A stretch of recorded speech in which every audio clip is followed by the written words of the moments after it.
Hello আমার প্রিয় ছাত্রছাত্রী বন্ধুরা, আমি তোমাদের অমিতাভ স্যার। সবাইকে আমার YouTube channel practical and theory ক্লাসরুমে স্বাগত জানাচ্ছি।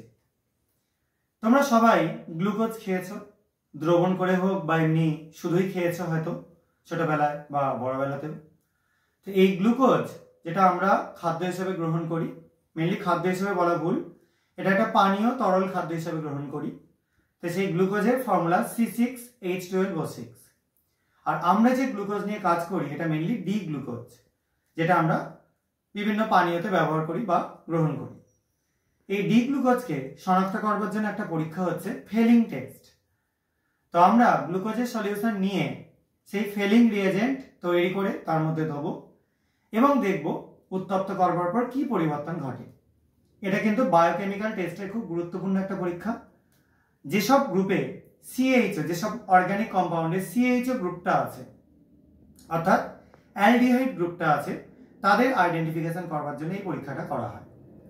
তো আমি একটা ড্রাই টেস্ট টিউব নিয়ে নিলাম এবং এই টেস্ট টিউবের মধ্যে কিছুটা সোডিয়াম পটাশিয়াম টার্টারেট, যেটাকে র চিলি সল্ট বলা হয়, ফেলিং 2 সলিউশন বলে পরিচিত, এটা কিছুটা নিয়ে নিলাম।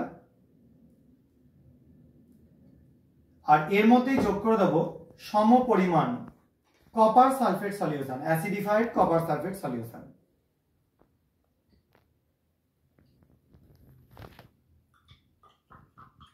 যোগ করার পর দেখো একটা সলিউশন তৈরি হচ্ছে, নীল বর্ণে একটা সলিউশন তৈরি হচ্ছে, নিশ্চয়ই দেখে বুঝতে পারছো সবাই। এবার এই সলিউশনটা আমরা একটা গ্লুকোজ স্যাম্পল নিয়ে নেব আর একটা টেস্ট টিউব নিয়ে নিলাম। এখানে গ্লুকোজ আছে, ডি গ্লুকোজ। এই ডি গ্লুকোজ থেকে কিছুটা আমরা কালেক্ট করে নিচ্ছি।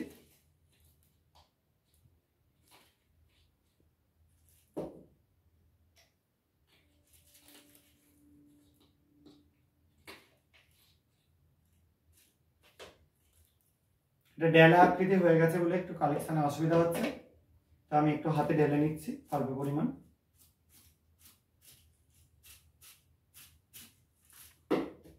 তো দেখো গ্লুকোজের ডেলাগুলো এরকম হয়, তো আমি কিছুটা এর মধ্যে কালেক্ট করে নিয়ে নিলাম।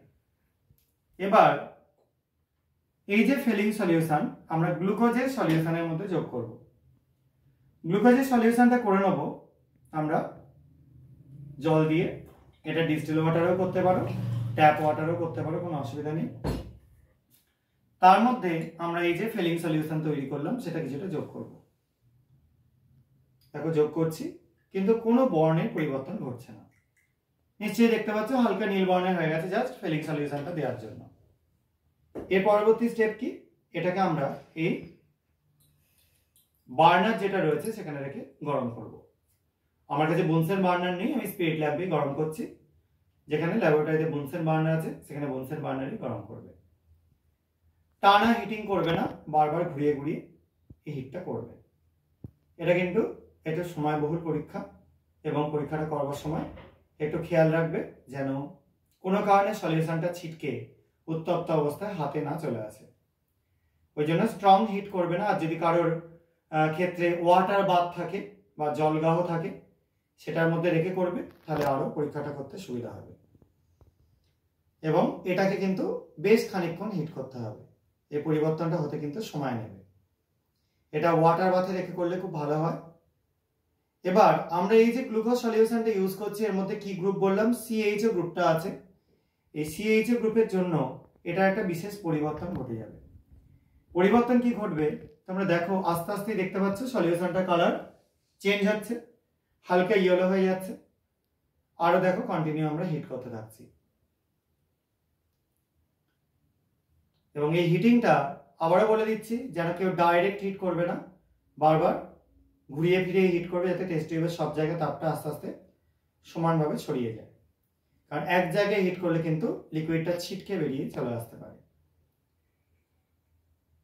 এবং এই হিটটা করতে করতে দেখো পুরো সলিউশনটা কালার কিরকম হয়ে যাচ্ছে, কমলা হলুদ হয়ে যাচ্ছে। এবং যদি আমরা জলগাহের মধ্যে বা ওয়াটার বাথে রেখে এটা হিট করি তাহলে কিন্তু খুব ভালো মতো দেখে বুঝতে পারবে আস্তে আস্তে আস্তে আস্তে এটা কমলা হয়ে যাবে। দেখো এখানেও হয়ে যাচ্ছে, ঠিক আছে, দেখো পুরো সলিউশনটা কালার কমলা হয়ে গেছে। এবার যদি আমরা এটাকে অনেকক্ষণ ধরে রেখে দিই তাহলে দেখবো এখান থেকে একটু লালচে বর্ণে একটা অধক্ষেপ নিচের দিকে পড়ে গেছে।